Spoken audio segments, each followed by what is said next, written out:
And like I said, being the judge, whenever I first took office, I had a lot of ideas, and I thought it was going to come in, and I'm going to get them all taken care of right away, and everything's fixed. But that didn't happen. The old saying, it takes an act of Congress to get things done. It literally does. But it has been an enjoyable 3 years, 3 months, and we have done a lot of things here in Powell County to progress versus where we were at. And by that, we have purchased a lot of items, needy items such as road department, pickup trucks that were rusty, the body was rusting into. We bought new pickup trucks, we bought new skid steer, new graders. We've done a lot of things. The salaries of the deputy jailers, dispatchers, stuff, $10 an hour. So over the 3 years, we've increased it up to $14 an hour starting out. So that's a 40% increase, but $14 an hour is really not that much. I've just got the green pen, but thank you for allowing me to be here, and we'll go ahead and pass it. Mr. Brown, please. Good evening, and I thank you to everyone who took the time to show up here tonight. It really means, this is how much this future means to all of us. My name is Adam Brown, and in 2000 I graduated from Powell County High School.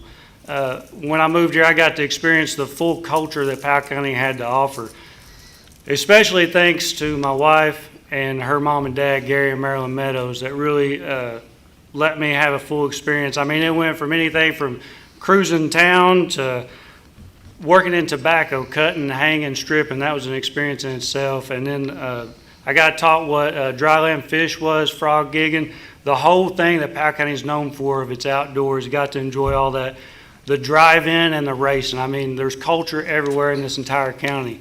But just like many of you, we built our lives here, and around these traditions, some gone, but none forgotten. We've raised our families here, and we care deeply about where we are headed. So I'm not here as a politician. I'm here as someone who's been listening, and while I've been out knocking doors and talking with community members, I hear the same concerns again and again. People are tired of feeling unheard, and they're frustrated with decisions being made without transparency. And they're ready for leadership that answers to the public and not the other way around. This campaign is about accountability, transparency, and putting the people in this county back in the center of every decision. Whether it's how we manage tax dollars, or how we address basic infrastructure needs, or how we make sure every resident feels heard and respected, we can do better and we must do better. I'm not here to promise anything to everyone. I'm here to have an honest conversation, to listen, and to work. Because leadership isn't about titles, it's about service. If you want more of the same, that option is on the table. But if you're ready for something more open, more accountable, and more focused on the people of this county, then I'm asking for your support and the opportunity to serve honestly and transparently. Thank you. I hope you all enjoy this evening. Thank you, Mr. Brown. Mr. Hamilton, please. Yes, my name is Neil Hamilton. I live right here in Stanton. I've got 4 kids. I've got 2 girls that work at Stanton Nursing Home. My wife, Jan, works at Clay City Elementary as the Family Resource Officer. I got my start out of school working at Napa Auto Parts in Stanton. I worked there for 6 years and moved on up to management in Lexington. I worked down in Lexington for 25 years. The time that I was working in Lexington, I actually worked at the detention center on the weekends. So I'm not afraid of hard work. I've put the time in, would help the community. I would take guys out to work in the community, help beautify it, clean it up.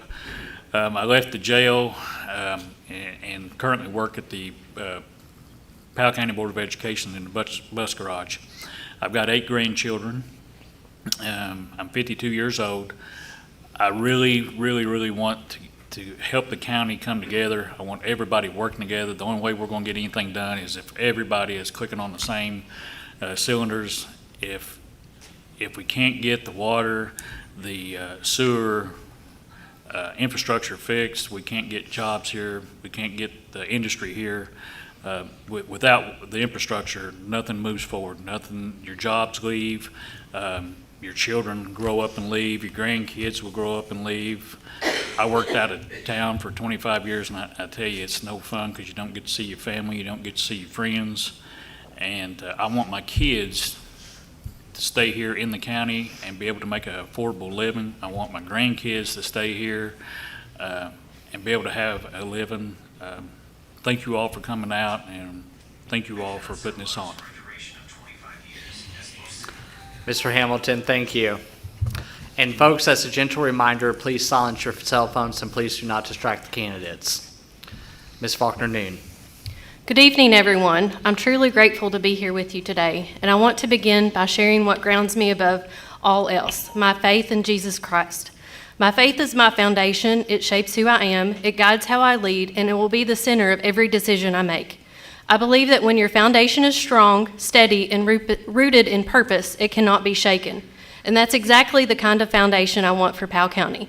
A foundation built not on division, but on unity. Not on serving a few, but on serving everyone.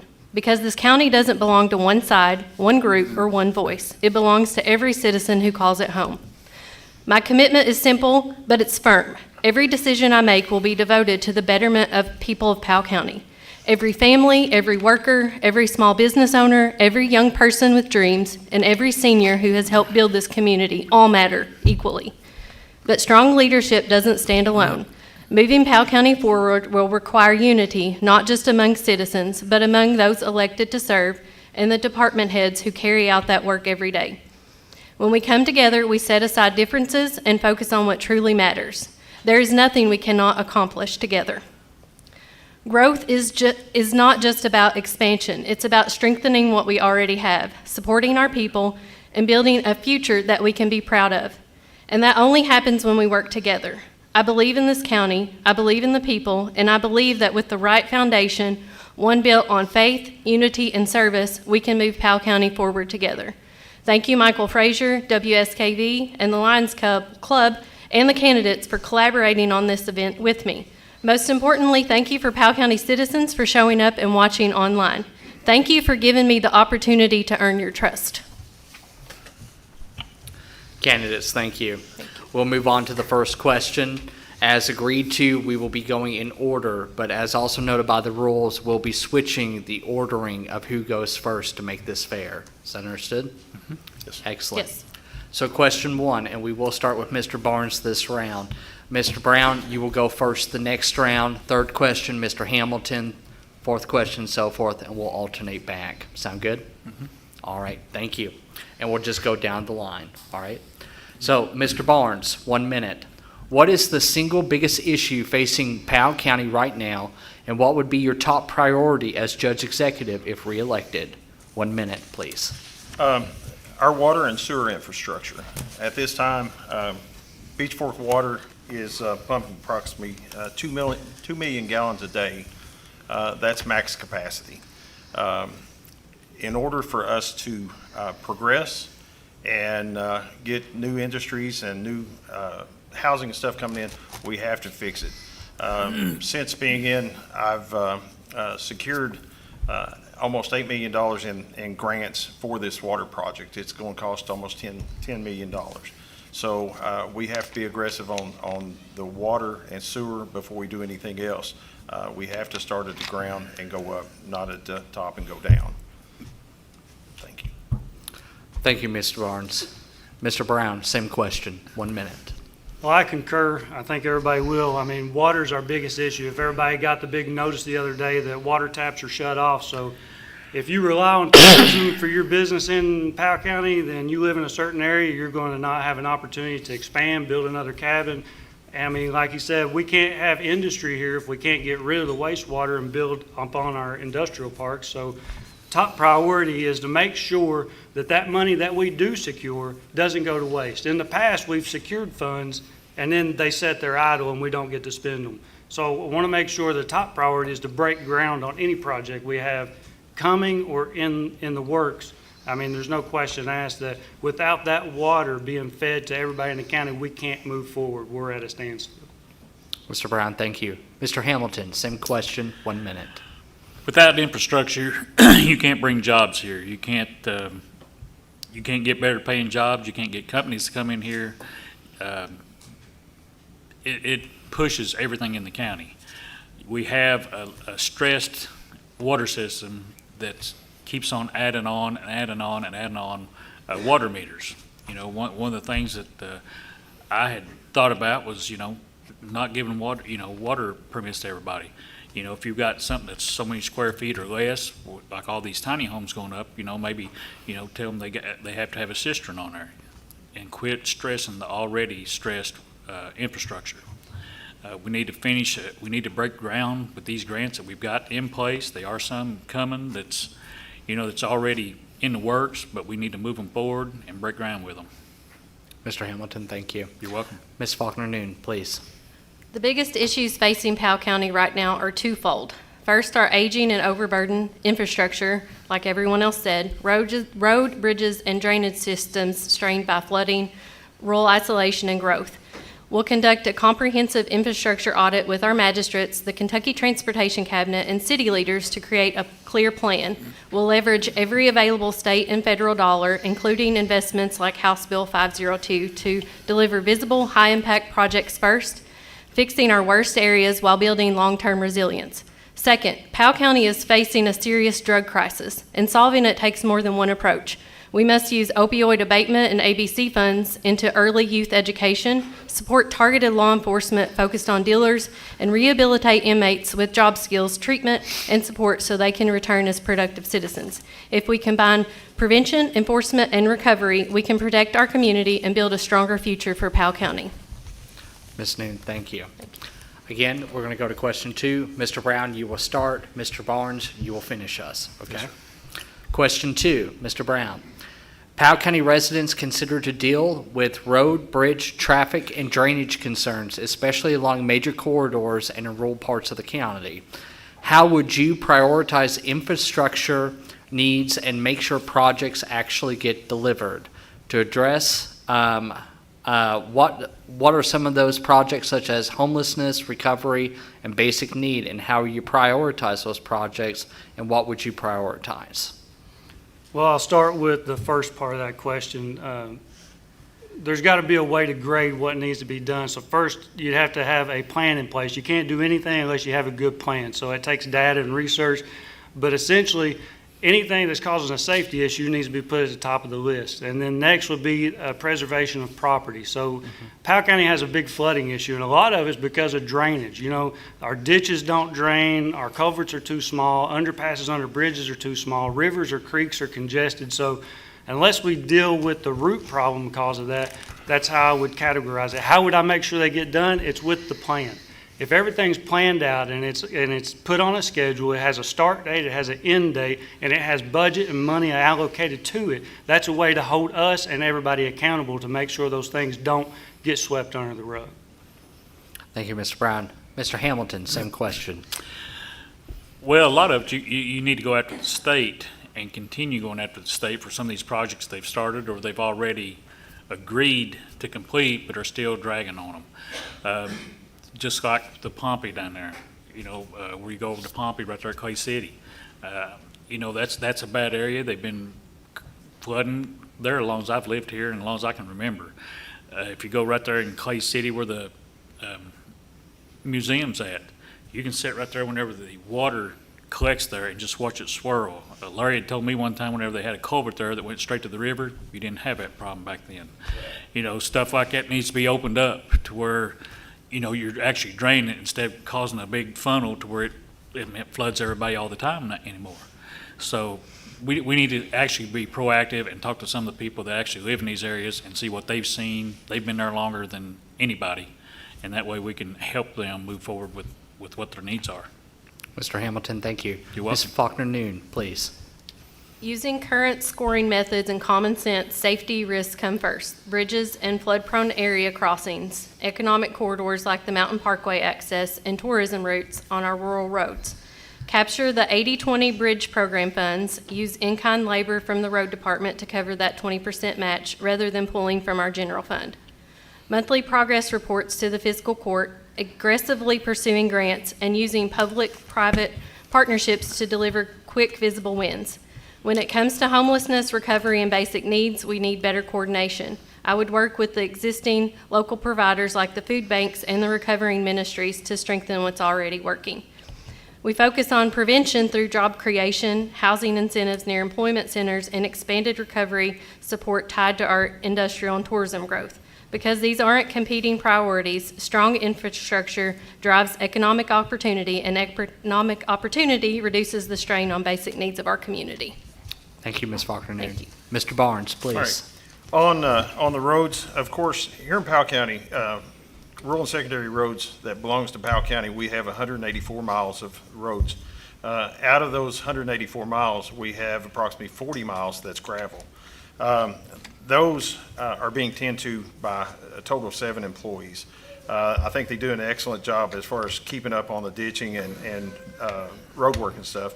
But our major corridors and stuff, we have to talk with Kentucky Department of Transportation and see if we can work out a deal, consult with them, coordinate with them, and to get these items fixed. Whenever we talk about roadways and stuff, a lot of people don't realize that in order for us to get a road fixed, we have to put a list in to Frankfurt. Frankfurt in return sends it back to district. District sends inspectors out. They grade the roads. Anything that 8, 9, or 10, they will put on the list to fix. It's our legislators, the ones that fix the roads. Thank you. Thank you, Sorry. Mr. Barnes. Okay. Mr. Hamilton, we'll start with you. Okay. And then Mr. Brown, we will end with you on this question. Question 3. With growth pressures around Stanton, Clay City, Slade, Natural Bridge, and the Red River Gorge, how should Powell County balance development, tourism, zoning, and private property rights, considering that there were many state bills, including trying to protect by right development, third-party inspectors, and so many others to try to balance this growth? Well, we need smart planning to start with, not over-regulation. Guiding development in the high-growth areas, like Stanton, Slade, they're high growth right now and growing beyond what they can keep up with.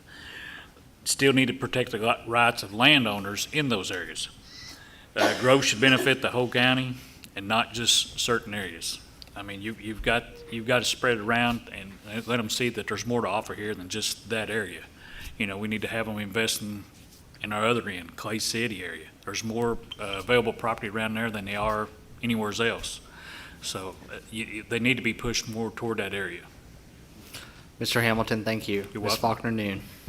Balancing growth in Powell County starts with one principle: protect what's already in place that makes this place special while managing growth responsibly. Communities like Stanton and Clay City are the right places to focus on housing, infrastructure, and business expansion. But areas like Slade, Natural Bridge, and the Gorge need a more careful approach because tourism and the economy is already there. We do not need heavy-handed zoning, but we do need smart, targeted planning, encouraging growth near infrastructure while making reasonable guidelines in high-traffic areas to prevent congestion, protect emergency services, and preserve the natural beauty people come here to see. At the same time, we need to respect private property rights by keeping regulations limited, predictable, and locally driven. To grow where it makes sense, protect where it matters, and make sure both residents and visitors benefit from Powell County's future. Thank you, Ms. Faulkner Noon. Mr. Barnes, All 1 right. minute, please. On growth, you're absolutely right. Growth is a tremendous problem here in Powell County due to expanding tourism. I'm all about development, but before we start developing a lot of things here, we have to get our water and sewer infrastructure under fixed. As far as tourism, we have an excellent tourism board here. We have Powell County second to none in the state, so they do an excellent job. Let them continue doing what they do. As far as zoning, I'll be honest with you, I'm against zoning. After doing a lot of research, I think that we can deal with zoning here. One thing I am in favor of is building inspectors. Just like we have electrical inspectors, plumbing inspectors, we have a building inspector to ensure that they're putting the building stuff up right. And as far as private property rights, along with ordinance and stuff, we can help the people with private property. not to take it away from them. Mr. Barnes, thank you. Mr. Brown, 1 minute, please. To answer the question, how would I balance those four areas? I second, and it sounds like we all agree. Zoning would be a bad idea. It's just more restriction and more red tape. It's going to add to probably higher costs to do things and get things done. And right now, Powell County doesn't need any slow ups or hiccups to get stuff done. So that would focus me back to why people live in Powell County. They like the privacy and the seclusion, so they want to be able to do what they want to do with their property. So I don't think we need to step in any way to take any more rights away from people. You know, zoning would just give them another layer of tape that they have to ask for permission to do something. Tourism itself would probably come second because it's a self-sustaining machine right now. I mean, it's alive, it's growing. People who are entrepreneurs or risk takers, they're coming in here and building what they want. The main focus and how I would divide this up would be development. We got to build the foundation, get it better, get it growing. Our water, our sewer have better opportunities for housing, industry. That brings in revenue, and boom, it's like a domino effect. And I'd like to say this: it's like the train outrun Mr. the Brown. track with We got it. tourism. Thank you. Thank you. Okay. Ms. Faulkner-Noon, we'll start with you. Mr. Hamilton, we will end with you on this question. Ms. Faulkner-Noon. Tourism is one of Powell County's biggest economic engines. How would you strengthen tourism while making sure the benefits reach local families, small businesses, and communities across the county, not just a few areas? 1 minute, please. I'm looking at my question. There we go. Flipped it over too soon. First, bringing the world-renowned and highly respected team of Red Star back immediately would give tourists and locals a blanket of safety once again.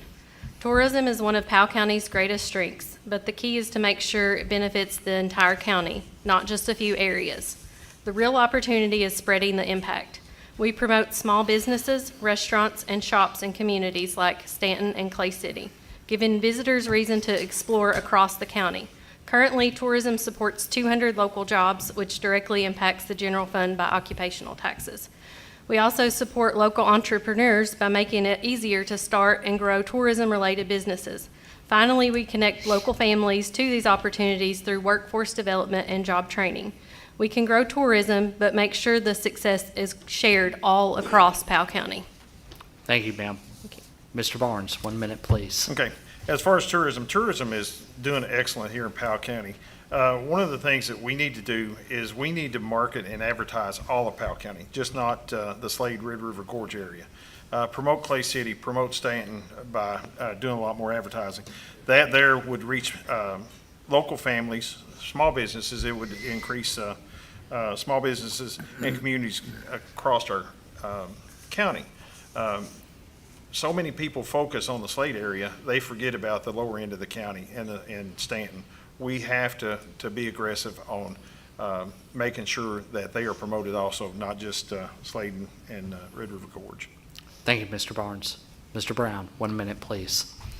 I got a little ahead of myself, but tourism right now is the train, and Powell County is the tracks, and the train is outrunning the tracks. And that just brings it back to strengthen tourism. We've got to strengthen the local economy of Powell County, meaning if we can't grow and we can't sustain ourselves, then I don't think we're going to sustain tourism. And by saying that, did you know that on average we get between 500,000 to 1 million visitors to Powell County? Powell County has a resident average of about 12,500 residents. I mean, it's stressing our infrastructure as our roads. I mean, people talk about you can't pass on a small road, you can't get by, it's falling apart. So in order to strengthen tourism, we're going to have to work together to strengthen Powell County itself, the foundation, the roads, the water, the sewer.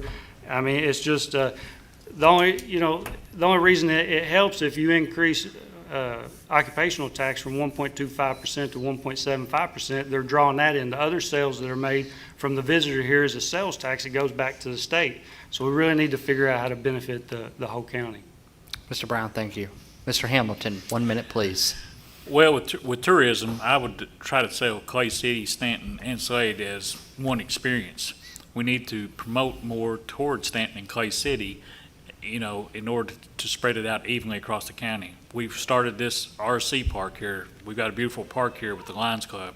We don't do a lot with it except the fair every year. We do the trunk or treat. The RC park this past Saturday brought in people from Ohio and Tennessee. I don't know if anybody's aware of that or not. We have other things going on, like the Bigfoot Festival. Last year, it doubled our population in one day. It was more than the county could handle.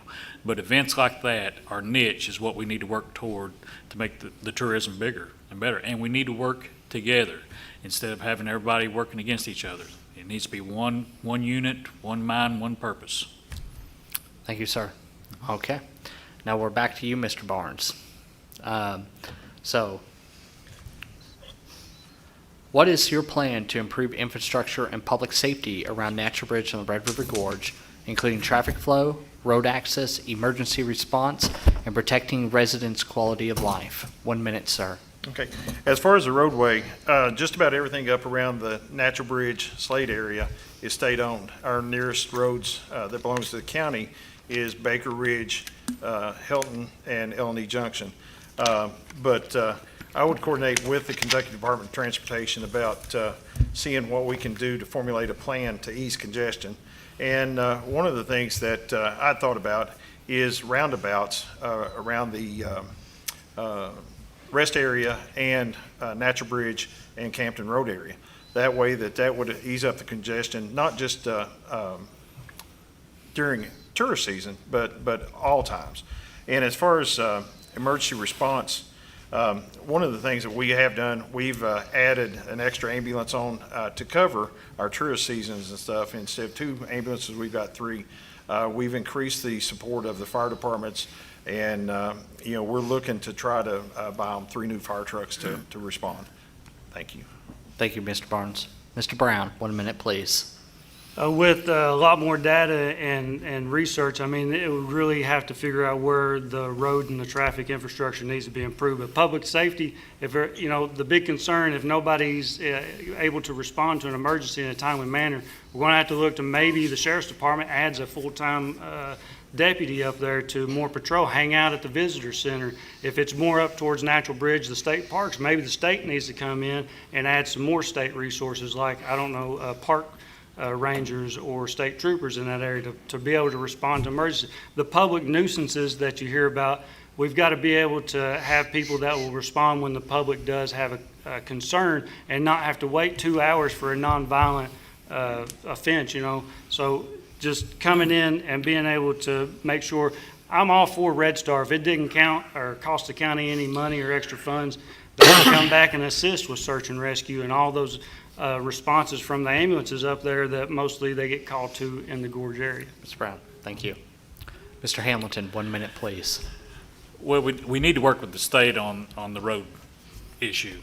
They control in and out of that, and we need some more data, like they was talking about, in order to see where we actually needed that up there. As far as the safety, we do need somebody like Red Star, that was here. It took off a lot of burden off our EMS crew, off of search and rescue. We need to help search and rescue a little bit more secure funding. That's a great organization that helps out, the EMS a lot. They're trained to be able to go up in the woods. They're trained to get them people out safely and extradite them quickly. So we need to invest in more of our search and rescue and try to get, talk with somebody like Red Star about coming in here and helping us out and not be a burden on the county. Thank you, Mr. Hamilton. You're welcome. Ms. Faulkner-Noon.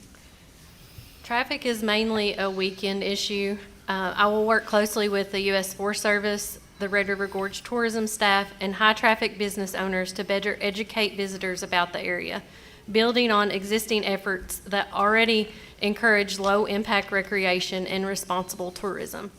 A major priority would be strengthening emergency response by bringing back Red Star to Powell County. Red Star is already committed to returning under my administration, and this will significantly reduce response times in the gorge while easing the burden on our volunteer-based local fire services and our EMS in the county. This will also directly improve residents' quality of life by reducing strain on local services and keeping emergency coverage strong during our peak weekends. This would ensure safer access, better coordination, and a system that protects both visitors and the people who call Powell County home. Ms. Faulkner-Noon, thank you. Okay, Mr. Brown, we will start with you, and Mr. Barnes will end with you on this question. Understood? Yes, sir. Great. Okay. Powell County has talked extensively about industrial and business development, especially around Clay City. Again, Clay City being the poorest city labeled in the census data in Kentucky. What specific steps would you take to turn that into real jobs, new investment, and a stronger tax base? And what are your plans, particularly to diversify the economy for other parts of the county? Mr. Brown, 1 minute. Well, specific steps, I've been kicking this around, I've been talked to about this by Hope. I think we need to look into hiring a full-time grant writer. If we have a full-time grant writer and we'll work out their salary at little to no cost to the county, but if we have them in place and then take steps to make sure that industrial park that's been sitting idle for 12 to 15 years is broke ground on, and then have a business that's agreed to come in, if not 3, and get that going. And that's a domino effect. Once it's able to get going, Clay City can come back to life, can be the staple of Powell County again with industry and growth, because those businesses are going to attract revenue that we're sending outside the county right now. Everybody goes to work at least an hour and a half. 50% of our working population travels outside Powell County. So bringing that back in, the revenue, the jobs, it's going to need housing. We're going to need everything. I mean, it's going to be like a domino effect. So taking those steps, grant writers secure money, we make sure that the industrial park gets up and going, and we secure employers. Mr. Brown, thank you. Mr. Hamilton, 1 minute, please. Well, I agree with Mr. Brown on Clay City. You know, Clay City has got the industrial park down there that I believe we've secured funding for to get to break ground with. And I think that's going to happen maybe here, possibly within by this summer, I guess, maybe sometime. So we need to recruit businesses that suit our area. You know, we need to work from home businesses. We need business not tied to tourism. We need small business, just any kind of diversified businesses that will work in that area to where people don't have to commute all the way to Winchester, Lexington, Richmond. So we need to concentrate on getting the infrastructure fixed and then getting the industrial park going down in Clay City.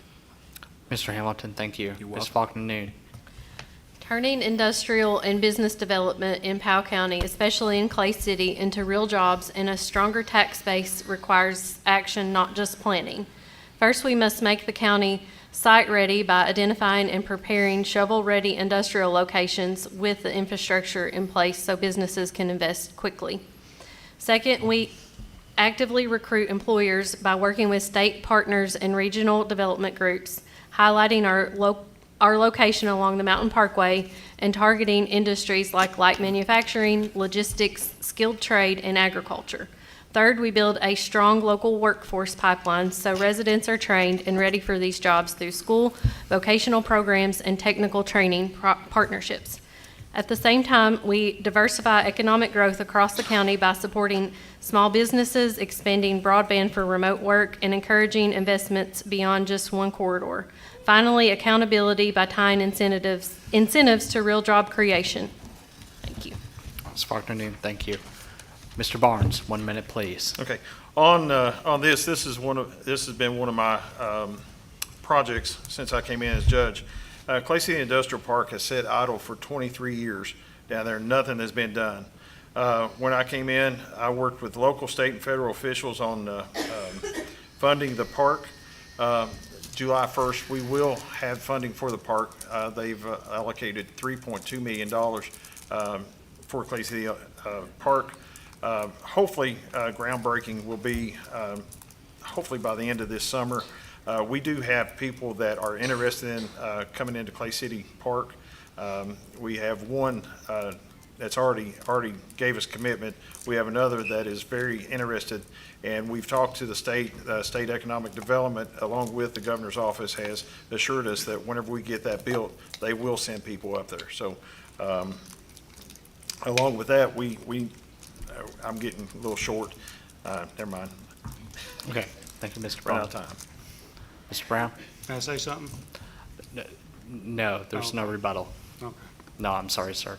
Okay. Okay. All right, so folks, we're going to go on to the next question, okay? And I believe, forgive me, who started last? Did I? Yes, you did. So Mr. Hamilton. Broadband access still affects whether people can work remotely, run businesses, or attract new employers. What would you do to expand reliable internet access and use it to diversify Powell County's economy beyond tourism? So right now, there's already a plan in progress for Powell County. I think they've got about 85% of the county done. Really, we're waiting on, I believe it's Crystal Broadband that's still holding up on Little Harvest Creek, Brames Branch, and Furnace Mountain. They've got about $650,000 of the grant, but they've not started on it yet. So I think they've been contacted here recently to where they're supposed to have a rebuttal back by the end of the month, or they're going to lose that grant and try to go with somebody else. AT&T's got a 3-year plan right now to finish out the internet in about 80% of the county. The other internet option is Starlink. It's available. They've released it to where it's available to everybody in the county now. It doesn't work as good down in some of the valleys, but it's as good as high-speed internet almost. So, Mr. Hamilton, thank you. You're Ms. welcome. Faulkner Noon, 1 minute, please. Expanding broadband in Powell County is not just a technology issue, it's an economic development issue that affects jobs, education, and business growth. Since the grant for Crystal Broadband was never utilized, our short-term focus would be on expanding immediate access to reliable internet service through Starlink. For residents who are able, we would encourage that to bridge the connectivity gap. At the same time, we recognize not every household can afford that option. For those residents, we would actively engage with AT&T to obtain a clear project timeline and ensure accountability for the deployment of services tied to the federal BEAD program, which includes the $1.1 billion in funding for broadband expansion. My goal is to make sure there's no area left behind by pursuing both immediate solutions and long-term infrastructure investments that bring dependable internet across Powell County. Thank you. Thank you. Mr. Barnes, All right. 1 minute, please. On broadband is very important to our local economy as far as remote working at home, education, and just simple life as a citizen here in Powell County. Wherever I came in, Mountain Telephone, they had a $9 million grant to put broadband in from North Bend here all the way up to the Slade area. That has been completed. Right now, Powell County has approximately 80% coverage. If you look on some of AT&T shows that it shows 95% to 100%, and at this time, the broadband committee is disputing that. But, it takes effort, time, and money to get this done. And between AT&T and Spectrum, I think they will get it done by the end, sometimes this year or next year. Mr. Barnes, thank you. Mr. Brown, please. Yeah, so, everybody's got great points, and I believe this is a 21st century. We probably all need internet in the home, but it's sad to think that internet has made it to some homes before clean running water has made it to their homes yet. So, from the research I've seen, and it's seeming pretty good with what everybody's saying, but I got from an ISP website, we're 90 to 98% availability, meaning 90 to 98% of the people in the county have an option to connect to some form of internet that's wired. And in those areas where they can't, we've got cellular hotspots that can work. Different companies work better in different areas, but you got Starlink, you got different options. But again, if it's funding and we have a grant writer, that grant writer can help secure funding. If the county has to be on the hook for any of that, let's not let the taxpayers pay for it. Let's find some, and I know grants that are still tax dollars, but we need to get away from, we need to focus on other areas that we really need to struggle in trying to advance. But yes, I agree. Mr. Brown, thank you. Okay. So we will get to you, Ms. Faulkner Noon, okay? Clay City gets mentioned as a place that needs more focus and attention. I know that every place in the county has their need, but Clay City, as the poorest city in Kentucky, has a greater need. What would you do specifically to support Clay City's infrastructure, economic development, and coordination with local leadership? Clay City deserves focused, practical attention, starting with its most urgent challenge, flooding. Repeated river log jams and block culverts continue to damage homes, roads, and businesses every time heavy rain hits, holding the community back from real growth. The priority is to work with the U.S. Army Corps of Engineers and the Clay City government to develop a plan to clear river log jams and properly maintain the culverts so water can flow safely through instead of backing up into our community. Once that flood risk is addressed, Clay City is in a much stronger position for growth. That includes improving the infrastructure, supporting small business expansion, and coordinating closely with local leadership to guide responsible development. With flooding under control, we would reduce repeated setbacks, protect property values, and make Clay City more attractive for investments and new residents. Thank you, Ms. Faulkner. Thank you. Mr. Barnes, 1 minute, please. As we've mentioned before, working on the water situation, we have to get that completed. Working with Craig Dawson with the Industrial Board, with State Economic Development Council, local leaders to develop a plan for outside business to come into Clay City. One of the things that I do want to add on, we talk about the flooding issues in Clay City. Whenever I came in January 23, we had two log jams that we needed cleared out really quick. Put grants in. We were awarded the grants, and as of last week, I finally got notified that we're getting $79,500 to do the two log jams. So we are working hard to try to get this, but grants take time. It's not a simple fix as we put them in, and a month later we get them. 3 years has been. Mr. Brown, 1 minute, please. Everybody's touched on about everything I say, so I try to add something different. I mean, we focus on Clay City because we need to, we need to get their infrastructure up and going, but we have to go down and meet with their city officials, the mayors, their city hall members, and make sure we even know what they need. If the fiscal court is not going down and communicating with them, if their magistrates in that district aren't collaborating with them and bringing it back to the fiscal court, I don't think would even have any idea what they really need in order to collaborate with them to get it going. Again, grants might be slow, but if we had a grant writer on staff, they constantly be putting in grants and keep that money flowing in, so that if it does take 3 years, at least we've got them flowing one right after another. I've got creative ideas, and I'm sure all the other leaders in these departments down there have ideas. We can put them all together, mash them together, and we can make one good plan to get the infrastructure and all of that going. Mr. Brown, thank you. Mr. Hamilton, 1 minute. Well, everything starts with infrastructure. No matter if you're trying to get jobs there, if you're trying to put industry there, no matter what you're trying to do, you got to have water. Right now, we've got water that's shut off to, you can have no more hookups because we have no water. What business is going to want to come to a place where they can't get water? None of them. Nobody in their right mind would. So we're going to have to fix that first before we start spending dollars on this and letting it sit for, years or months at a time. We need to fix the water first. Get the water flowing to it, get the internet down there to where they can have high-speed internet, and then we can start building up. You got to have a good foundation before you start building a house. If the foundation ain't good, the house will fall down. It's plain and simple. Thank you, Mr. Hamilton. Mr. Barnes, we're back to you. All right. On that, could you repeat the question one more time, please? No, you've already answered the question. Okay. Yeah. So, no, we're back to you answering the first question. Okay. Or the first responder in the question. Okay. Taxpayers in Powell County were asked more than once in a single year to support higher taxes. Under what circumstances, if any, would you support raising local taxes, and what spending reforms would come first?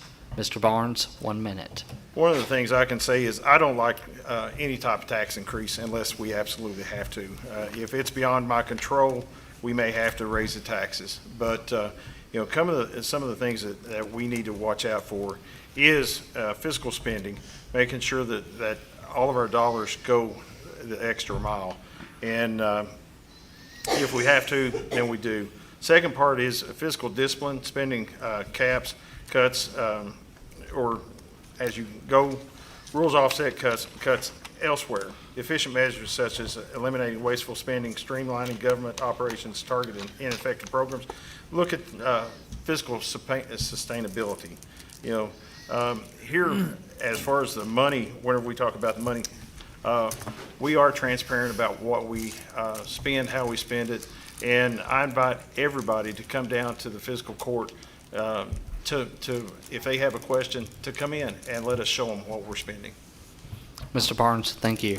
Mr. Brown, 1 minute, please.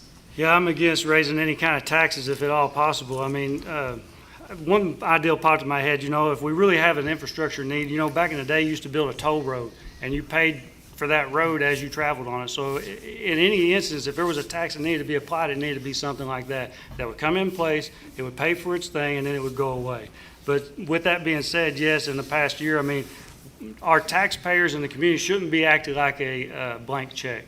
You know, we found a way to raise taxes. I mean, some people that paid the water bill, it was they pay a $35 minimum, and you put $5 on it. That was essentially almost a 14% tax increase on some of those people. I mean, $5 is 14%. The 1.75% occupational tax was a 40% increase. You know, the reserves that I'm told that we have in our accounts is $2 million, and we're trucking on $3 million in reserves. So why are we raising taxes on people if we're having reserves and we're not utilizing that money? Mr. Brown, thank you. Mr. Hamilton, same question, please. Well, but before raising taxes, we need to make sure we're spending taxes wisely. Make sure we're cutting any excess that we don't really need. Nobody likes taxes no more than I do. I'm a firm believer in the cheaper the taxes, the better they are. So we need to prioritize our needs. What do we actually need to tax for? Is it something that we can save up for? If it's something we actually need to, you know, to boost the tax for? It needs to be tied to specific results. You know, if you're going to implement a tax, it needs to be, you know, to specific needs, and it needs to be transparent. It needs to be communicated to the public. Hey, this is what we need, this is what we're going to have to do, and make sure everybody knows what that tax is going for and what specifically what it's going for. Mr. Hamilton, thank you. Ms. Faulkner-Noon, please. Higher taxes should be only the last result. After a full line-by-line audit of the budget, elimination of waste and duplication, and aggressive pursuit of all state and federal grants. That includes working closely with partners like Bluegrass Ad and other resources to capture every grant possible to bring additional revenue into the county. We focus on spending reform through zero-based budgeting, where every department must justify its funding each year. We also implement performance metrics so taxpayers can see the results, along with full transparency on every expenditure. If a tax increase is ever proposed, it must be tied to a specific voter-approved project with strict accountability. We must improve efficiency first, maximize outside funding, then only consider additional tax burden on taxpayers. Thank you, ma'am. Mr. Brown, we are back to you. And Mr. Barnes, you will finish off the question. Yes. Okay. How would you ensure, Mr. Brown, how would you ensure county government spends taxpayer money carefully, protects core services, and gives the public confidence that every dollar is being used wisely? 1 minute, please. The biggest thing we've been harping on is 100% transparency and accountability. I mean, if it's easy to access a budget or a past spending, and you can look at it as the public and review it, then it's transparent. If it looks fishy and you can come in and talk about it and it can easily be explained, that means it's accountable. So that would build the trust of the community back up that whatever taxes we're sending into the fiscal court is getting spent for what it needs to be spent on. And, you know, I would like to separate and make sure the public can see that we're spending on needs and not on wants. If it's something we could do without, then we don't buy it. If it's something we can spend money on that's more an economical purchase, we don't buy the most expensive thing. We buy the thing that'll still work, but it saves the taxpayers dollars. On the core services, we just make sure that it stays funded. You know, I've already looked through the budget myself, and I could find ways that I could probably, if it allowed by the fiscal court, to give the volunteer fire departments an additional $5,000 a year. You know, it's just breaking it down, being transparent, and explaining it. Mr. Brown, thank you. Mr. Hamilton, 1 minute, please. Well, communication and open accountability. It needs to be communicated to the constituents what the money's actually going for. then held to a standard of, okay, this is actually getting followed through with. This is what it was for, this is what it's, and that will in itself build trust. If you don't have open communication and educate people on what is actually going on, then they'll never trust you. So, and have an open door policy, you know, if they have a question, come in there, here it is in black and white, this is what it was taken for, this is what it was spent on, this is why we need it, this is, you know, have a plan laid out to where people can read it and understand it. Mr. Hamilton, thank you. You're welcome. Ms. Faulkner Noon, 1 minute, please.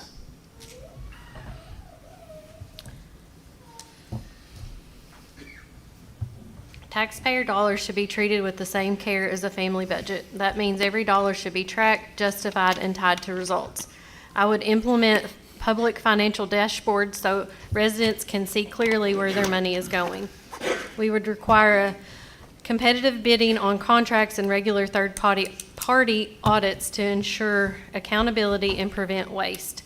I would also move to performance-based budgeting where funding is directly tied to measurable outcomes, not just historical spending. Core services like roads, emergency response, and public safety would always come first, and every other line item would be reviewed for efficiency and necessity. To keep government transparent and accessible, I would hold quarterly community town hall meetings and make all contracts publicly available online. People deserve full transparency, responsible spending, and a government that proves its value. Ms. Faulkner Noon, thank you. Thank you. Mr. Barnes, 1 minute, please. Well, I think we all agree transparency is number one, making sure that we are transparent. Our door at the judge's office is never locked. You can come in. If you want to see something, we'll show it to you. We at the judge's office has nothing to hide as far as the money. Accountability, we have to be accountable for what we spend. You know, if we need something, we need it. Whenever we talk about costing more versus buying less, you know, and I know referring back to a skid steer, you know, you could buy a Kubota skid steer for $80,000, but it's not as durable and industrial strength as the Caterpillar like they bought, along with attachments. You got to look at, you know, is it going to cost you double in the long run, or is something going to hold set? So, and sustainability, and we make sure that we treat the taxpayers pay for the money as our own. Mr. Barnes. Thank you. Thank you. Mr. Hamilton, we'll start with you. Mr. Brown, we'll finish the question with you. Mr. Hamilton, Powell County's volunteer fire departments, EMS, search and rescue, and first responders are essential, and including 911 dispatchers. I don't want to leave them out. They are essential, especially with wildfire risk and tourism traffic. What would you do to improve funding, equipment, staffing support, and coordination for emergency services? 1 minute, please. Well, like some of my other constituents up here, we need to have a solid grant writer that goes after, you know, them particular items. You need better funding to help the departments. You need better collaboration with the departments. Anytime there's a call, I'm sure some of y'all hear them, they may have a call that, you know, there may be 2 or 3 people show up, and then, I mean, these guys are volunteers.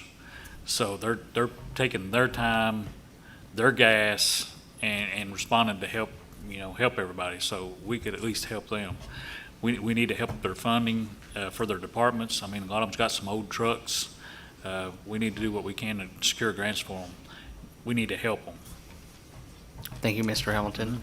Ms. Faulkner Noon. Our volunteers are our heroes, especially with increasing wildfire risk and heavy tourism traffic. We must do more to support them. First, I would increase direct county support for equipment and training by aggressively pursuing every available state and federal grant. Second, I would improve coordination by promoting a countywide emergency service council so fire, EMS, and rescue teams can plan and respond together more efficiently. Third, we should explore shared administrative support, things like billing, purchasing, and paperwork to reduce the burden on volunteers so they can focus on saving lives.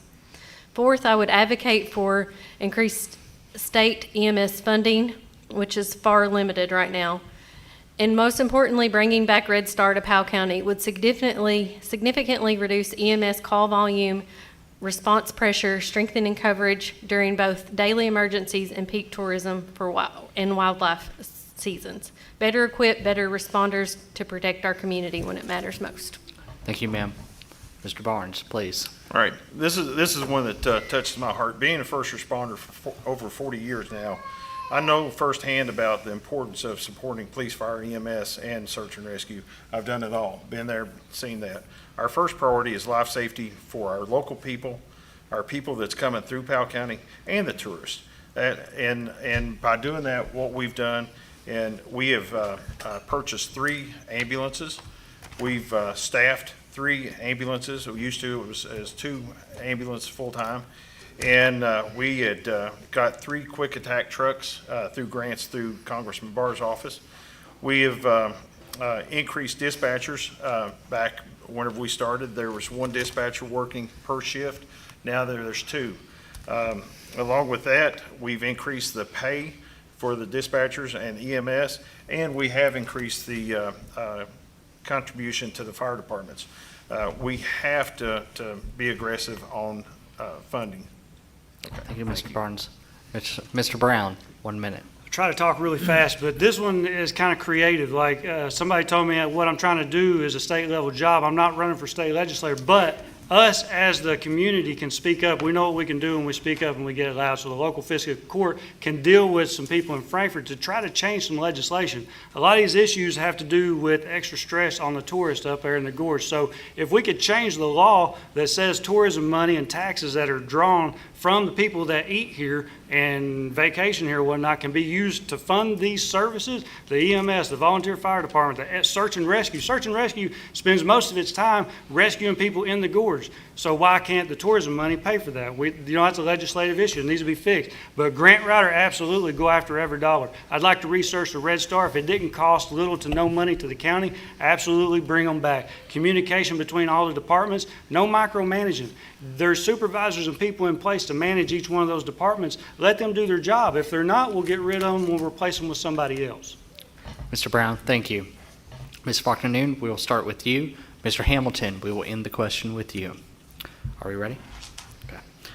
What would you do to improve transparency, public trust, and access to information in the Judge Executive's office, fiscal court, and county boards and commissions? Transparency builds trust, and trust is essential for good government. I would continue to ensure every agenda, budget, contract, and set of minutes is posted online so the public has the same access to information as the decision makers. Meetings would be live streamed and archived so residents can stay informed anytime. I would also create a citizen portal where people can track projects, submit requests, and see progress updates. Just as important, I would stay accessible by holding open office hours and town hall meetings across the county so residents can speak directly to leadership. In addition, all job and board openings would be publicly advertised with applications, interviews, and selections based on qualification to ensure fairness and build trust. Government information belongs to the people, and every resident deserves clear, open, and immediate access to how decisions are made. Ms. Faulkner, thank you. Thank you. Mr. Barnes, 1 minute, please. In the judge's office, we've changed nothing. We're 100% transparent. We already have the open door policy, like I said before. You come in, we provide anything you want. If it relates to something that we can't give you, such as personnel information or investigative reports, anything like that, we'll be sure to advise you. Anything else, we require an open records request to do anything that we don't have already posted out on our website. You can go to the website and you can look up our budget. You can look up our agendas. You can look at our minutes of our fiscal court. And one of the things I do want to add is town hall meetings. We've talked about town hall meetings. We have a town hall meeting every month. It's called a fiscal court meeting. You come in, you express your concerns, and we listen to you. We don't give you 5 minutes to listen, to speak. We listen, take the time. Thank you. Mr. Brown. So, yeah, I mean, ditto. We've got a lot of great minds sitting up here in front of you. I want to commend everybody for that 100%. I'm not going to try to copy or say it, but our website is not up to date. You, as a person and a constituent, should be able to go on there and easily push a couple buttons and find your magistrate's information, find phone numbers, emails. It shouldn't be a national secret to get a hold of anybody that you elected to represent you, okay? So the website needs to be fully updated. It needs to be easy to access, the contact information. And if we have Facebook pages or websites that we can communicate on, then leave the comments on. We don't have to monitor that. If you want to be a butthole and say something negative, then fine, but we can go along with it, and we can actually see what you're thinking. And if you got a good question, we can actually use that. But secondly, there's no audits on there that we can find right now since 2023. So all of that needs to be fully disclosed so the public can see what's happened in the past and what's going on now. Thank you, Mr. Brown. Mr. Hamilton, 1 minute, please. I agree with most everybody up here. It needs to be available on the website. Most people like to do stuff from the comfort of their home. If you call in a complaint, it ought to be put up here on a line where you can see it at any time. There ought to be notes over here to show the progress of it. It ought to be posted in the county judge's office, the road department's office, and every magistrate ought to have access to where they can go in there and manipulate it. So if they get a phone call about a problem up here on Harvest Creek, they can put it right on there, and their constituents can look and see what the status is on it.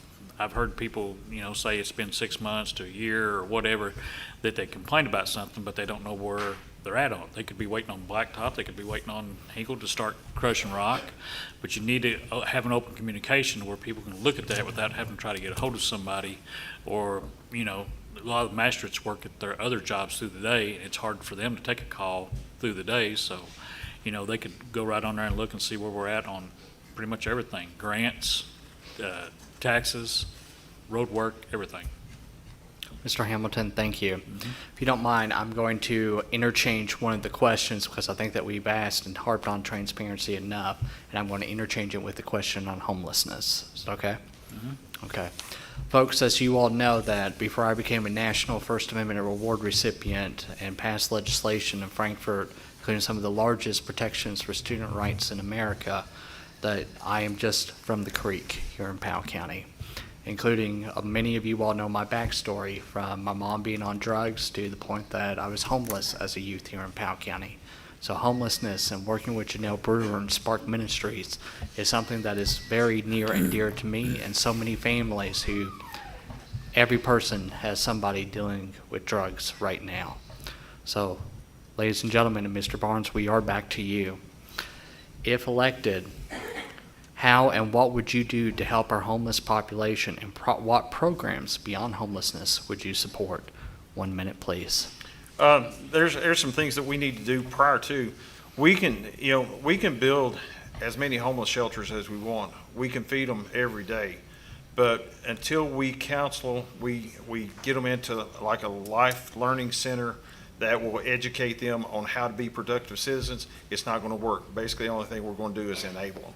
We have to teach them how to be a productive citizen. And we just went to a meeting today on that. We are going to have life centers come down to Stanton, and we're going to look about starting a life center here. We have to, everybody being raised up, depending on how you're raised. A lot of times people that's on food stamps, welfare and stuff, if they're raised up in that part, that's all they think about. But we have to get them trained where that they can come out and work and be productive citizens. Mr. Barnes, thank you. Mr. Brown, 1 minute, please. Yeah, a lot of things that goes on with homelessness and rehabilitation has to do with, the public awareness of what's available. If somebody falls on a hard time and they just have to couch surf for a while, that's different versus somebody who got affected and they just struggling to get themselves out of the hole. But there are programs already out there available. We just need, I think, a big PSA, a big push. We need to get our charities involved. We need to get our communities back involved. Powell County is a great place that loves everybody. From the top to the bottom. So I don't think an answer is a new government agency to handle it per se, because there's already a whole lot of options for people to do. There's a thing called the tenant-based rental assistance. It's cheaper than building a homeless shelter per se, help them get in somewhere. But in order to do that, we're going to have more available housing that's cheap and affordable. And then there's other things. The Kentucky Career Center has a Workforce Innovation Opportunity Act. It helps kids from 14 to 21, and it's income-based or whatnot. There's options out there. Mr. Brown, thank you. Mr. Hamilton, 1 minute, please. Well, as most of y'all know, I've worked at the detention center here for 13 years, so I've probably got more experience with homelessness up here than anybody up here. I can tell you firsthand, the first thing you need to do is care. They need somebody that really cares, that gives a crap where they eat the next day or where they sleep at, where they got a roof over their head, or where they're going to be at. They might, a lot of them won't come to a homeless shelter just because they don't want that structure. So you've got to help them and show them you care first and really mean it. Then you got to get them a trade, something that they can do every day. They got to have something they can do every day to where it can get repetitive, to where they get used to, having allocating their time every day to doing something. Then you can work them into a job or into a trade where they can actually take care of themselves. And you need to connect them. There's a lot of places here in Powell County that's what they're for. They'll give them rides to jobs. And a lot of people don't know that. Mr. Hamilton, thank you. Ms. Faulkner-Noon, 1 minute, please. Addressing homelessness in Powell County takes a three-part approach: prevention, support, and restoration. First, prevention. We must reach those beforehand to give them educational and access to resources. That includes supporting programs like SAP with the inmate population and continuing to invest in families and seniors through the Kentucky River Foothills and the Adult Day Center. Second, support. For those currently experiencing homelessness, we must stand behind efforts like the Powell County Homeless Coalition to ensure access to food, shelter, and immediate care. No one in our community should be overlooked. Third, restoration.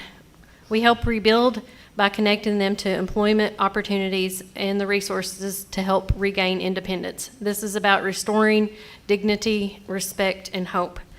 We focus on prevention, support, and restoration. We'll build a stronger community for everyone. Ms. Faulkner-Noon, thank you.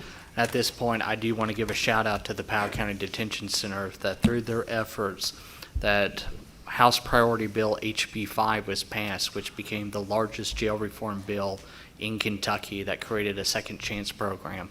And it started right here in Powell County, Kentucky, and it was signed by the governor in a ceremonial ceremony just yesterday. And I think that is pretty incredible that Powell Countyans led that way.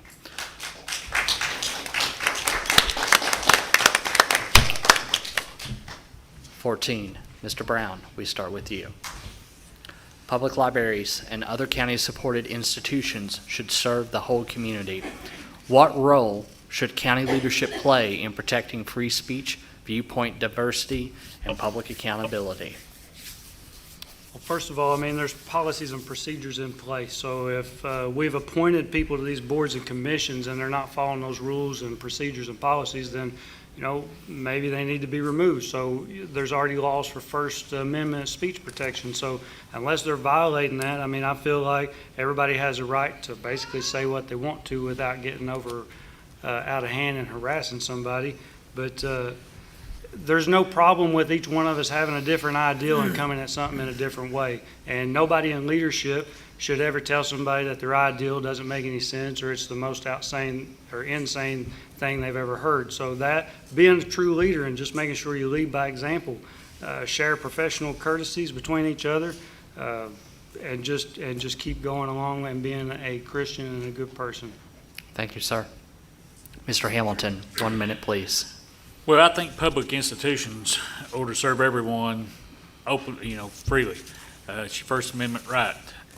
I don't think that I don't think they should allow it to become a political battleground. I don't think collections ought to be purged based on viewpoints.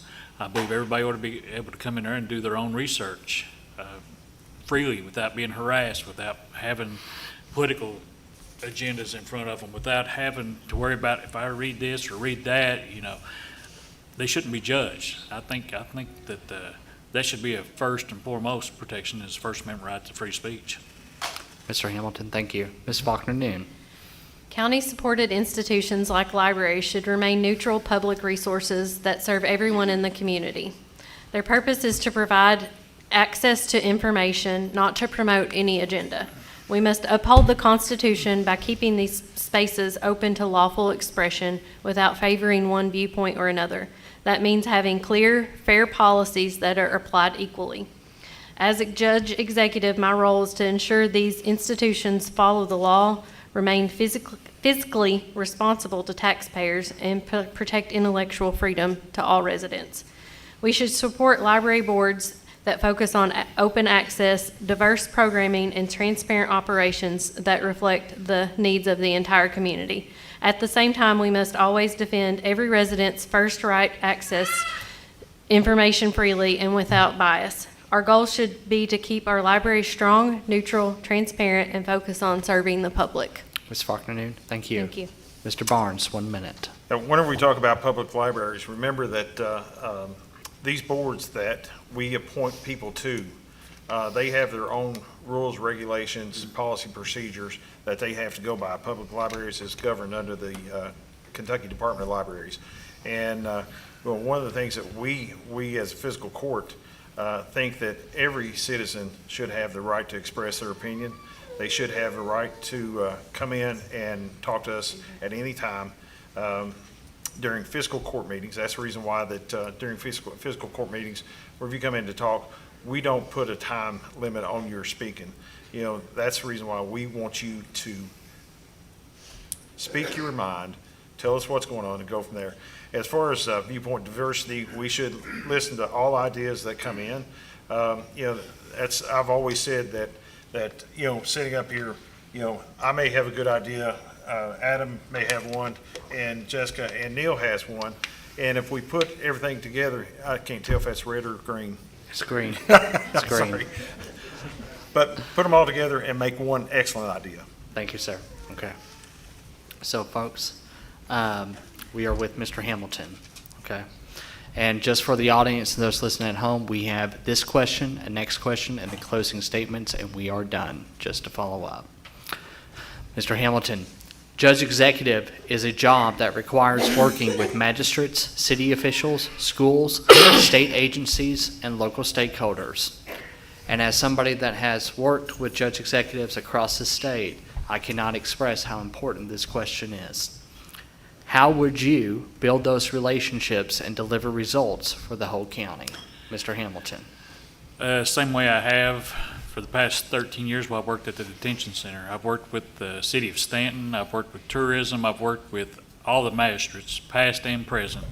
I've worked with 2 different jailers, I've worked with different county judges, and that's how you get stuff done, is bring people together. We had a busted water main over here at the city of Stanton, main water line, water main. Stanton's backhoe was done. I called him, Eddie, used the county backhoe. I took some guys from the Powell County Detention Center up there, and we had it done in a day. The guy over the city said it wasn't no way he could get it done in a day. So, but we got it done and had people's water turned back on. And that's what it takes, is working together. And I've proven that I can bring people together. Mr. Hamilton, thank you. Ms. Faulkner-Noon, please. With my background in conflict management and a commitment to unity, I believe the judge executive's job is collaboration, not control. No single office can solve countywide challenges alone.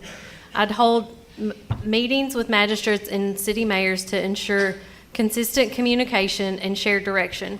We would also establish joint working groups focused on key issues like roads, tourism, economic development, and solving problems together. In addition, I would maintain strong working relationships with our schools, state agencies, and industrial authority to align efforts to avoid any kind of duplication or conflict. Respect, open communication, and shared goals produce real results. When leaders work together, they don't just move one part of the county forward, we move the entire county forward. Thank you. Mr. Barnes, 1 minute, please. One word, communication. We have to have good communication in order to survive, in order to succeed. By that, you know, the magistrates and I communicate well together. city officials, we talk all the time. We support each other. Whenever we were going to Frankfurt during the budget sessions and stuff, we had the mayor to go down. Mayor Means went with me a couple times, and we've met with state officials. Whenever we go to Frankfurt, not bragging, but a lot of these people know us by first name basis, and they're happy that Powell County is coming down to see them. We have to communicate, and by that, communication is a must, and I'll succeed since he's holding me. Mr. Barnes, thank you. Mr. Brown. So, I would build these relationships the same way I build relationships with any stranger I meet in the community. We have to see each other eye to eye. We have to come to an agreement, first and foremost, that the decision that we're about to make is for the entire community. Showing respect to one another, showing professionalism to one another. I would even go as far as if I'm working with legislators or other community leaders, if I had to give them the credit for doing whatever we get done, I would give them all the credit in the world just to get it done. I don't care who gets the credit, but it's just being respectful. This is it's so easy of a question to answer that it doesn't need so many words. We just need to learn to get along and get things done for the community and just keep trucking forward. Thank you, Mr. Brown. Ms. Faulkner-Noon, we are back to you. Mr. Hamilton, you'll finish this question. Are you ready? Why are you the best person to serve as Powell County Judge Executive? And if elected, what are the 3 top goals you hope to achieve in your first term? In your first year, my apologies. I'm the best person to serve because I bring both the education and administrative experience this position requires. I have the ability to work with people in a mature, level-headed way, regardless of differences, because leadership means bringing people together, not dividing them. This will be my only job. I will not have any side business or any other obligations competing for my time. This position will receive 100% of my focus.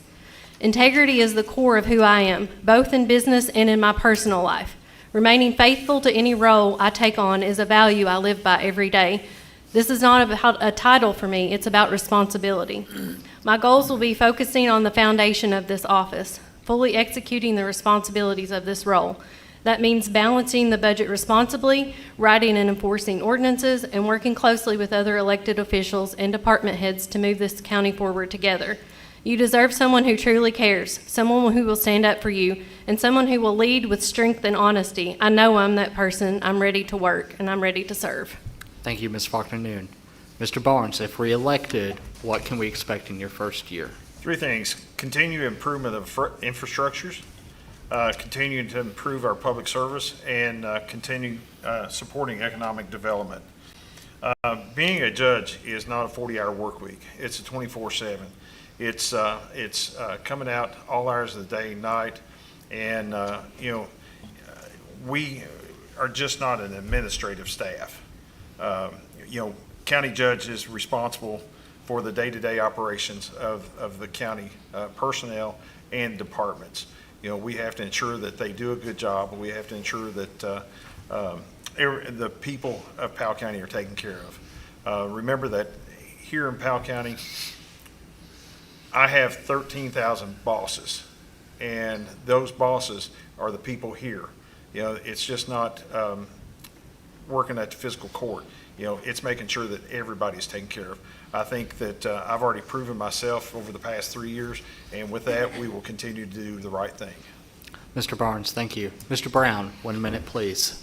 I'd like to think that I'd be a pretty good person for this job because I'm calm, I'm respectful. I can be bold, I can stand my ground, I can make decisions. Because of those side jobs and those business interests, they've taught me a lifetime of lessons on how to make decisions, how to take the calculated risk, how to just go ahead and pull the trigger, make a plan, stick to a goal, and try to work with budgets. Everybody here should know how hard it is to work with your home budget. And if you take that experience and you turn it over into a public service, you should scrutinize that budget even more than you do your own home budget.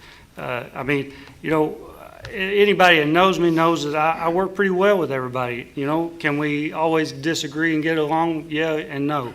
But the three things I'd like to see done in the first year is to receive a full review, a budget audit of policy and financials, have a solid infrastructure plan in place, developed and utilized, and then make sure that the Clay City Industrial Park gets up and going with Mr. Brown. at least one business. Thank you. Mr. Hamilton, 1 minute, please. My first year, I would like to get all the, everything in place to be able to move forward with the county. I'd like to get everybody working on the same page, have at least weekly supervisors meetings to see where we're at, what our goals are for the following week, have a structured calendar in place to where we know what's going to be happening day to day, where the county is knowledgeable of what's going on day to day. I've got the fiscal court experience with the budgeting over at the jail. I've been to Frankfurt multiple times and secured several grants for items at the jail. I've got the experience, I got the contacts of who to talk to, and I want nothing but the best for the county. And I want everybody working together to get that, to empower people and let them help us do it. It's not just one guy's job, it's everybody's job. Mr. Hamilton, thank you. Candidates, we're here at the close. Now, folks, I do want to say that the questions were influenced by trying to balance all areas of the county. And yes, although we did focus on Clay City, there is a need to focus on Clay City right now. But it doesn't mean that any part of the county is not less important or any more important. It doesn't mean that there shouldn't be focus on all the county. But the questions were intentionally designed to balance between agriculture, city development, education, and then also important issues that have been noted and analyzed both on Facebook, Twitter, Department of Local Government, and also issues raised in the government, both from the state and federal. We do take a lot of time to try to draft these questions. So folks, we started on this end first. We're going to start on this end first in closing. You have 3 minutes. Ms. Faulkner-Noon, please start. Ladies and gentlemen, as we come to a close tonight, I want to speak from the heart on why this moment matters and what kind of future we can build together. My faith in Jesus Christ is my foundation. It guides my values, my decisions, and my commitment to serve. I believe that a strong foundation, one rooted in faith, honesty, and purpose, cannot be shaken. And that's the kind of foundation I want to help restore in this county government. Because at its core, local government exists for one reason, not to control its people, but to serve them. This is not about ambition, it's about trust. And I understand something very clearly. Trust, once shaken, is not easily restored. It takes transparency, it takes integrity, and it takes the willingness of everyday people to step forward, even when it's difficult, and to do the work the right way. That's why I'm here. I'm motivated because I see what everyone needs in the community every day. The roads that need attention, the infrastructure must be strengthened if we want to support growth, to protect safety and create opportunity. We cannot move forward if the foundation we rely on is being neglected. I'm equally driven by the reality of the drug epidemic affecting families across this county. This is not someone else's problem, it's our problem. It deserves our full attention. That means prevention, education, enforcement, and real support for recovery. We must be willing to confront it head on with both strength and compassion. We must look forward at our future towards responsible growth that increases revenue without raising taxes. That means being smarter, more efficient, and more intentional with how we develop opportunities in this county. Growth should work for the people, not against them. But none of this happens without trust. None of it happens without leadership that is open, accountable, and grounded in service. So I'll leave you with this. If you believe in a county government that serves its people, if you believe in transparency and doing things the right way, if you believe we strengthen our infrastructure, confront the challenges we face, and build a better future without losing who we are, if you believe in strengthening those who are struggling the most, if you believe in unity in our local government, then it starts with each of us. Step forward, be engaged, be part of the process, because real change doesn't come from the sidelines. It comes from people who care enough to stand up and be counted. Make sure your voice is counted by getting out to vote May 19th. I appreciate your support and your attention to the topics that I am passionate about. Thank you, and may God bless you all. Ms. Faulkner-Noon, thank you. Mr. Hamilton, you're up. I've served this county long before I decided to run for office. I've always been a public servant at heart. I've tried bridging different areas together. The only way you can get stuff done is with everybody being on the same page and working together. There's been so much division throughout our county for the past year, no matter whether it's school, county taxes, roads, water, infrastructure. Everybody is divided, and bickering does not get you nowhere. I'm a great person at bringing people together and finding common ground, and that's what it's going to take to move this county forward, is finding a common ground. You care as much about this place as I do. You care as much about this place as I do. But we fight so much, we can't get nothing done. I want to bring accountability to every government official, no matter if it's magistrate, no matter if it would be me, no matter if it would be Sheriff's Department, EMS, dispatch, whoever. We all work for you. You're our bosses. You all need to have some input in what we do and say, or how we affect everybody. Everything we do affects you all, no matter if it's our 911, our fire trucks, our EMS, response time for a Sheriff's Department. I mean, city response time. It all affects everybody here. And it don't matter if it's the city of Stanton or the city of Clay City, the county should help them. You can't say, well, that's the city of Stanton, there's nothing we can do about that. If they're not getting it done, we need to step in and say, okay, what do you need from us? What can we do to help you move forward? If it's Clay City, what do you need from us to help you move forward? We'll give you all the resources we got, all the grant writers, whatever, because we only succeed if they succeed. I've been a very strong promoter of rehabilitation.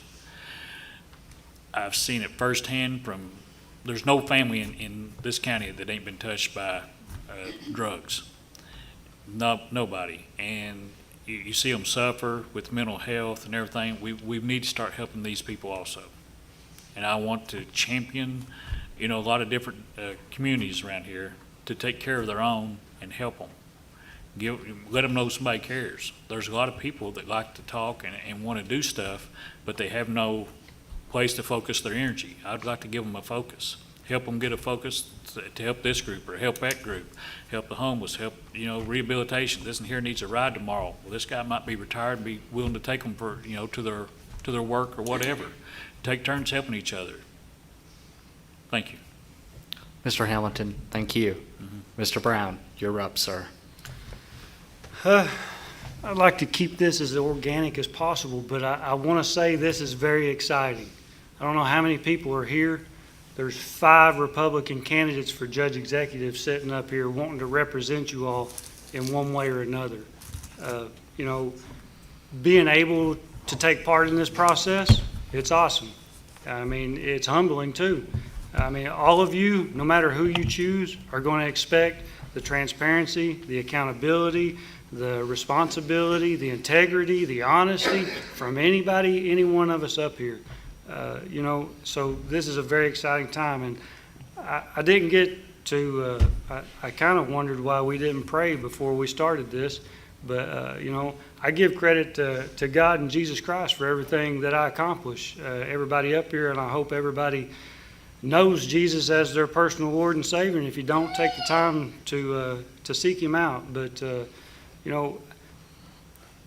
I wouldn't have had the courage to do this a year ago. I never thought I'd be sitting here putting myself in front of you all to be scrutinized and to be looked at and judged on whether I have the ability to do this or not. And, I just want to do my part to serve this community just like everybody else does. And at the end of the day, this is a race. We have to compete because we each want to serve you 100%. But, I grew up playing sports. Sports is competitive. This race should be competitive. Just this fact, and you all are so attentive to us, is going to change history right now, because I don't think we've ever had this much accountability and people staring at our local leaders. So no matter what happens at the end of this, we are making change for the better. And that's all I want is change. I want a new direction, a new way to look at things, and to bring Powell County out of the, I almost want to call it the 19th century, but bring us up to with everybody else, you know. We need to keep driving forward.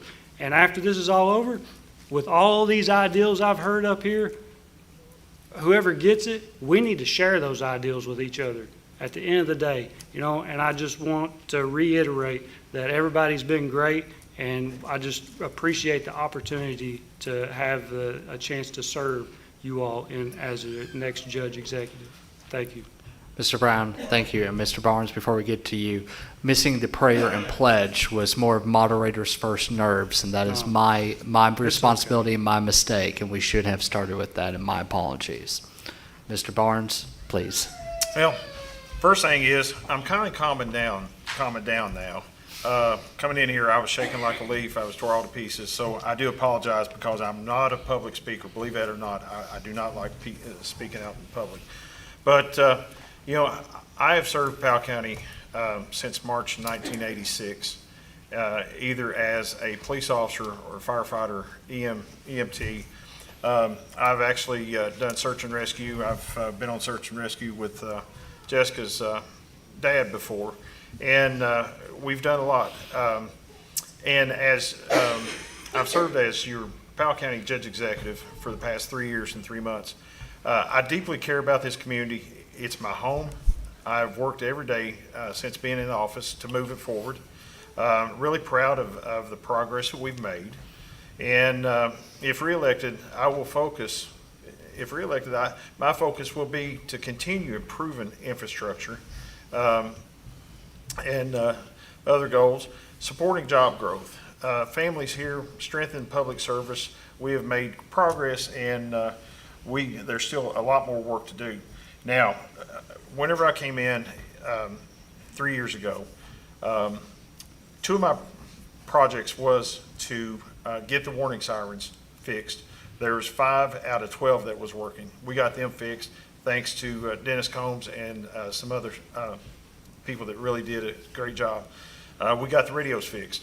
Along with that, we had other problems. You know, like I said before, the road department, we went on each department and tried to upgrade their equipment. You know, without proper equipment, they can't do a proper job. So we got them a grader, we got them a skid steer, we got them 3 trucks with salt attachments. You know, the solid waste, you know, we got them another used truck, not a new one, but a used truck. Tim was excellent about doing his own grants and stuff. So we really didn't have to do nothing. You know, animal control, you know, we went in, we refurbed the animal shelter, we put new fences and stuff up. We went from 1.5, 1 full-time and 1 part-time to 3 full-time people. Dispatch, like we said before, we put on an extra dispatcher. You know, we've increased salaries. We've increased dispatch equipment. You know, as they've spoke before on the $5 water bill. That $5 water bill, that should have been handled prior to us coming in. They've known for years that this was coming in. It should have been handled prior to. We did not want to put on an extra tax, and a water bill is not a tax, it's a service fee. That goes strictly for 911, that's it. We do not like taxes. If reelected, I will continue to do the job that I've been doing. Mr. Barnes, thank you. You know, when fighting for free speech, and a lot of people don't realize that, what got me the award was that I had 17 college administrators tell me that I was too conservative, too outspoken, and too Powell Countyan, too Eastern Kentucky to want free speech at the University of Kentucky. And for 2.5 hours, I was told to sit down and shut up. But you know, looking at that time period, and even when I got my award, thinking about the words that were coined by Lazarus Powell, that our county's namesake, quoting Madison 51, "If men were angels, there would be no need for government. If angels ruled men, neither internal or external controls would be necessary. If only we were angels." It takes us all working together, stepping up, ensuring that we speak up and speak together as Powell Countyans. And folks, this past year has been proof in the pudding that if we do collaborate, if we do come together, we can hold the first committee hearing on Powell County in the last 50 years that has ever been held at the General Assembly. We can also bring voice and transparency to the school, and we can also bring voice and transparency to our taxes as well. We can do great grant work within the jails and come together and also change Kentucky to build a system that has never been seen before right here in Powell County. And we can also ensure that we protect our homeland and ensure that the things that make Powell County great, like the women of Verdon Ridge, actually can step up and ensure that what makes our county precious stays precious. Each and every one of you have wonderful qualities, and I'm greatly honored to be your moderator tonight and greatly proud to be a Powell Countyan. So as I said that night at the press gallery and every forum here in Kentucky that I've hosted, good night and good luck. Thank you. Thank you. Good job, Eddie.